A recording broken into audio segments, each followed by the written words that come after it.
Welcome back to my channel. এর হচ্ছে আমি নিকিতা, আর আমি আর নিকিতা যখন স্কুলে পড়তাম তখন আমরা যে ব্যাচে টিউশনই পড়তাম সেই ব্যাচে আমাদের একটা বন্ধুর সাথে আলাপ হয়েছিল, তার নাম হচ্ছে মেঘনাথ। তো অনেক বছর পর অ্যাকচুয়ালি মেঘনাথের সাথে বন্ধুত্বটা আমার সেই 10 থেকে, আমার আর নিকিতা, কিন্তু তখন আমরা কখনো একসাথে বেরোইনি, কিন্তু আমাদের কন্ট্যাক্টটা এখনো অবধি রয়ে গেছিলো। তো আজকের ওর জন্য প্ল্যান করেছি, এত বছর পর স্কুল শেষ হয়ে কলেজও শেষ হয়ে গেছে, কলেজ শেষ হয়ে যাওয়ার পর আমরা আজকে প্ল্যান করেছি যে তিনজনে মিলে দেখা করব।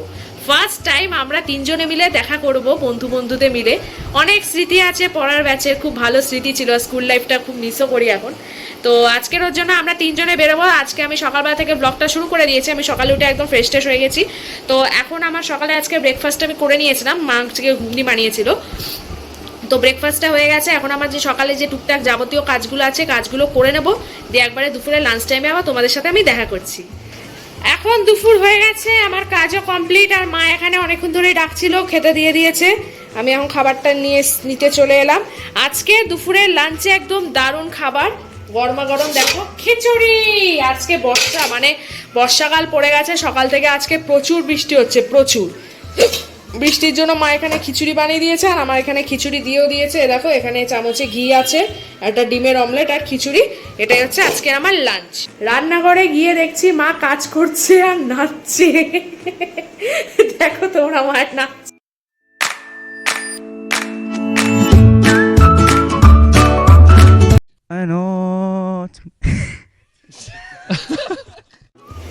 আমি পুরো রেডি হয়ে গেছি, এবার নিকিতা আমাকে নিতে চলে আসবে। দিয়ে নিকিতা নিতে চলে আসার পর আমরা দুজনে একবারে হচ্ছে চলে যাবো ময়ূরপঙ্গী ঘাটের ওখানে, আর মেঘনাথকে একবারে ওর বাড়ি থেকে ডাইরেক্ট ময়ূরপঙ্গী ঘাটে চলে আসতে বলেছি।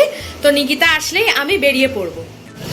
নিকিতার অ্যাকচুয়ালি হয়েছে কি, নিকিতার আজকে জ্বর এসছে, তাও নিকিতাকে আমি বলছিলাম যে বেরোতে পারবে, তো নিকিতা বললো হ্যাঁ বেরোবো। তো আমি বললাম ঠিক আছে তাহলে তুমি আসো আস্তে আস্তে, আমি হাঁটতে শুরু করে। আমার তো টাইমিং, এই গলি থেকে বেরিয়েছি তখন দেখছি নিকিতা এসছে। ভাই যেতে পারবি তো? এখনো বলছি ব্যাক করছে এবার, ঠিক আছে শরীর খারাপ লাগলে ব্যাক করে যাবো। দিয়ে আমি বললাম ওষুধ খেয়ে বেরোতে, নিকিতা না আমি ওষুধ খাই না, ওষুধ খেয়ে খাই, ওষুধ খাবে না আমি যতই জ্বর হোক না কেন। তো মনে হচ্ছে আমি সেরেছি আজকে, নিকিতা তাও সাজে, শরীর খারাপ হলে নিকিতা আজকে সাজিয়ে নি, আমারই মনে হচ্ছে অপর লাগছে এত সেজে গুজে। ঠিক আছে, তো আমরা এখান থেকে যাবো হচ্ছে ময়ূরপঙ্গী ঘাট, ওখানে মেঘনাথকে দাঁড়াতে বলেছি। আমার মনে হয় এতক্ষণে এসেও গেছে, ওকে 5:45 বলেছিলাম আসতে, ওখানে আর 5:45 বাজে এখন। তো চলো যাওয়া যাবে।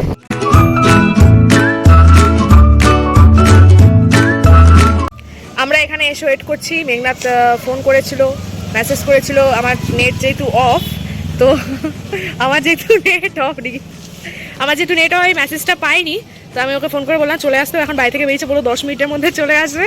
এখানে নিকিটা দাঁড়িয়ে দাঁড়িয়ে দুষ্টুমি করছে, 10 মিনিটের মধ্যে চলে আসবে। তো আসুক, তারপর হচ্ছে আমরা এই ভেতরটায় চলে যাবো। A few moments later. এই যে অবশেষে এতক্ষণ পর আইছে আমাদের বন্ধু। কেমন আছে বলো? সেই লাস্ট আমাদের দেখা হয়েছিল স্কুল লাইফে, পড়ার ব্যাচে, ব্যাস। তারপরে এত বছর পর হ্যাঁ।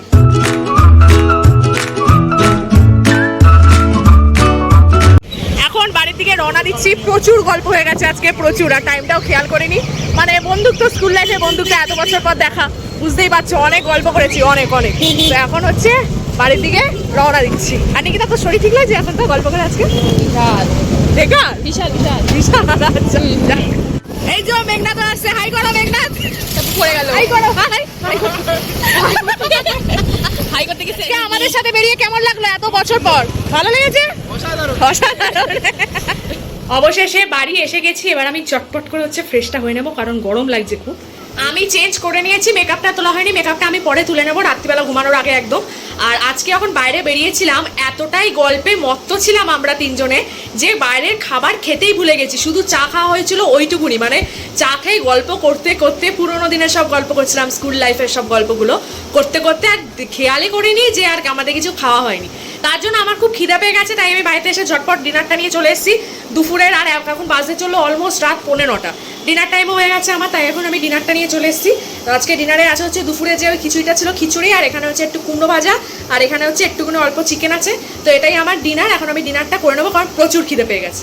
ফ্রেশ ট্রেশ হয়ে নিয়ে আমার একটুখানি কাজ ছিল, কাজটা কমপ্লিট করে নিয়ে তাই আমি একবারে বিছানা করে শুয়ে পড়েছি, আর এখন আমি ঘুমিয়ে পড়বো। তো আজকে আমি আমার ব্লগটা এখানে শেষ করে দিলাম। যদি তোমাদের আজকে ব্লগটা ভালো লাগে, চ্যানেলটাকে সাবস্ক্রাইব করবে, ভিডিওটাকে লাইক করবে, আর ভিডিওটা শেয়ার করে দেবে। Tata, good night.